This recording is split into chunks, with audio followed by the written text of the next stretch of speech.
Hello పిల్లలు, ఈరోజు మనం ఎంతో తెలివైన ఒక పక్షి కథను విందాం.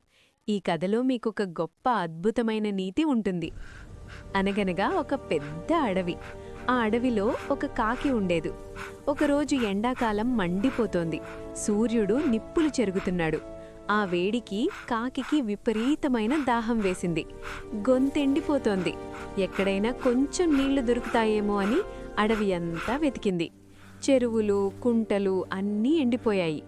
ఎక్కడా ఒక్క చుక్క నీరు కూడా కనిపించలేదు. పాపం ఆ కాకి దాహంతో ప్రాణం పోయేలా ఉందే అని బాధపడుతూ నెమ్మదిగా అడవి దాటి ఒక పల్లెటూరి వైపు ఎగురుకుంటూ వెళ్ళింది.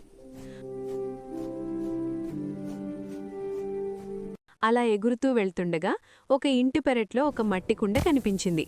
ఆ కుండను చూడగానే కాకికి ప్రాణం లేచి వచ్చినంత పనయింది. హమ్మయ్యా, దేవుడు నా కష్టాన్ని చూసి ఇక్కడ నీళ్లు పెట్టాడు అనుకుని ఆనందంగా ఆ కుండ మీద వాలి తొంగిచూసింది. కుండలో నీళ్లున్నాయి, కాని ఆ నీళ్లు కుండ అడుగు భాగాన చాలా లోతులో ఉన్నాయి. కాకి తన ముక్కును ఎంత లోపలికి పెట్టినా నీళ్లు అందడం లేదు. కుండను నెడదామని చూసింది, కాని కుండ చాలా బరువుగా ఉంది. కాకి వల్ల కాలేదు. దాహమేమో పెరిగిపోతోంది, నీళ్లేమో అందడం లేదు. అప్పుడు కాకి కొంచెంసేపు ఆలోచించింది. భయపడి ఏడ్చుకుంటూ కూర్చోకుండా తన బుర్రకు పని చెప్పింది. చుట్టుపక్కల చూసింది.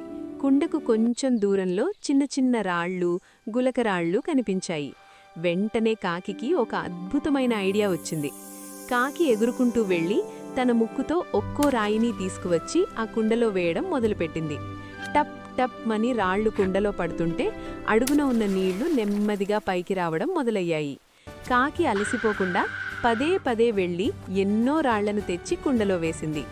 కాకి కష్టానికి తగిన ఫలితం దక్కింది. కుండలో ఉన్న నీళ్లు నెమ్మదిగా పైకి కాకికి అందేంత ఎత్తుకు వచ్చాయి.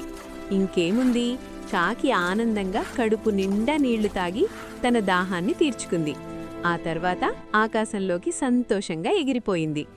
చూసారా పిల్లలు, కష్టం వచ్చినప్పుడు ఏడుస్తూ కూర్చోకూడదు. కాకిలాగా తెలివిగా ఆలోచించి ప్రయత్నం చేస్తే ఎంతటి సమస్యనైనా సులభంగా పరిష్కరించవచ్చు. దీన్నే ఉపాయం ఉంటే అపాయం తప్పుతుంది అని అంటారు. మనం పట్టుదలగా శ్రమిస్తే సాధించలేనిది ఏదీ లేదు.